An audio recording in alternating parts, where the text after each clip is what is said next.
House Oversight Committee Chairman Jason Chaffetz announced the FBI Director James Comey will testify in front of Congress on Thursday. Chaffetz called Comey's decision to not recommend an indictment surprising and confusing after having presented a case that, quote, makes clear Secretary Clinton violated the law. Many of us were surprised and confused after watching Comey's press conference yesterday. How could he decline to prosecute after detailing so much wrongdoing? You know, I remember feeling this same way 4 years ago when Chief Justice John Roberts switched his vote at the last minute, sided with the liberal wing of the court to rescue Obamacare. I had a theory then. Roberts was taking a pass and saying, it's up to you, the voters. You don't have me clean up your messes for you. There's an election in the fall. Repeal it yourself. And we know how that happened, or how that turned out. Is James Comey doing the same thing here, essentially saying, the ball's in your court, guys?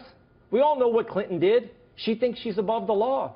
If we still let her win, can we really blame James Comey? Some smart French guy once said, every nation gets the government it deserves.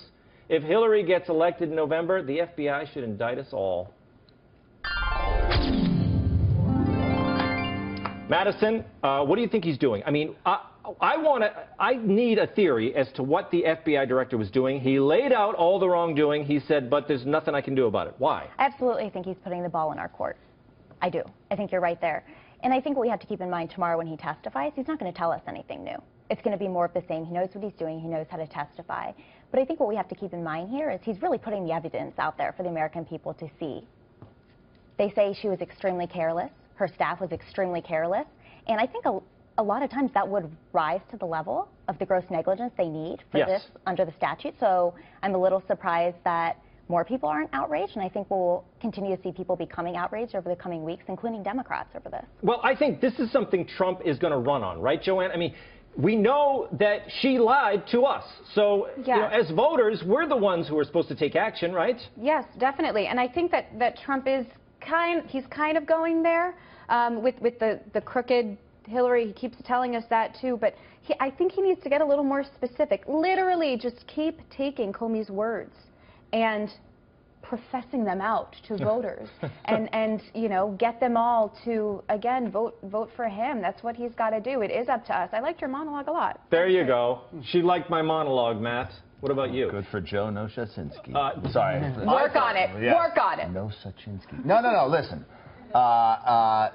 It is a clear indictment of Hillary Clinton's negligence, absolutely. And I think everyone has a point on the other side that's saying, hey, this is a criminal act. That being said, this isn't the first time a politician has committed a crime in office or out of office that they've gotten a pass for. And I personally, you're asking the question, why do you think he did this? Yeah.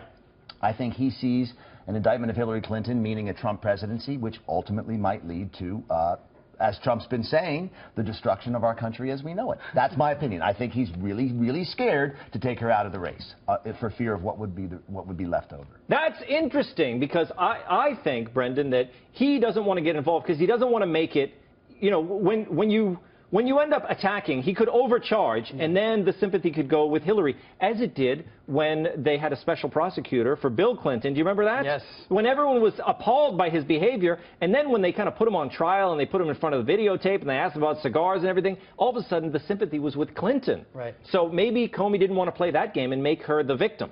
Yeah, I don't think you want to go too hard on Hillary because she already looks like your weird aunt who just joined MySpace. So